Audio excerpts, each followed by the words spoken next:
আমি আল্লাহর কাছে ক্ষমা চাই আমার নিজের জন্য এবং আপনাদের জন্য। আল্লাহ তাআলা আমার পিছনের যত নামাজ ত্যাগ করেছি তা ক্ষমা করে দিন, আমি আমার পিছনের সমস্ত গুনাহকে আল্লাহ নেকিতে পরিবর্তন করে দিন। ছোট ভাই আমার, বোন আমার, প্রতিজ্ঞা করো, বাপ মরবে, মা মরবে, ভূমিকম্প হবে, সিডর হবে, এই পৃথিবী লন্ড ভন্ড হয়ে যাবে, বেঁচে আছি মানি ফজরের 2 পড়তেই হবে। বেঁচে আছি মানে জোহর, আসর, মাগরিব, ইশা পড়তেই হবে। একটু আগে সিগারেট খেয়েছি, একটু পরে আজান হয়েছে, নামাজ পড়তে হবে। একটু আগে পর্নোগ্রাফি, উলঙ্গ সিনেমা দেখেছি, একটু পরে আজান হয়েছে, নামাজ পড়তেই হবে।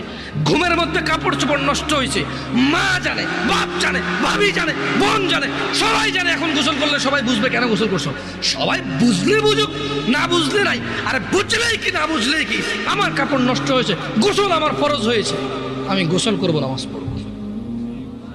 রাতে আমার ঘুম আসে নাই, বন্ধু বান্ধবের পাল্লায় পড়ে সারা রাত বসে বসে উলঙ্গ ছবি দেখেছি, যা অত্যন্ত ঘৃণিত এবং যা আমার জীবনকে তছনছ করে দেবে, যা আমার জীবনের বরকত নষ্ট করে দেবে, যা আমাকে লাঞ্ছিত অপমানিত করবে, এমন অপরাধে লিপ্ত ছিলাম। কারণ এই জানাবে বিচার যে করবে, যে জানার সাথে জড়িত, সে অপদস্থ হবেই হবে। আপনি আখিরাতে তো তার আছেই। এই একটাই অপরাধ জানাবে বিচার, একটাই অপরাধ অশ্লীলতা, যেটা শাস্তি আল্লাহ দুনিয়াতে দিয়ে দেয়। কোথায় দেয়? আখিরাতে তো আছেই। সারা রাত উলঙ্গ ছবি দেখেছ, দেখে নিজের জামা কাপড় নষ্ট করেছ, অপবিত্র করেছ নিজেকে, অসুবিধা নাই। গুনাহ যা হওয়ার হয়ে গেছে, গুনাহ নিয়ে পড়ে থাকলে চলবে না। গুনাহ যা হওয়ার হয়ে গেছে, গুনাহ নিয়ে পড়ে থাকলে চলবে না। যাও গোসল করো, ফজরে আজান হয়েছে, সালাতে যাও, 2 রাকাত সুন্নত পড়ে আল্লাহর কাছে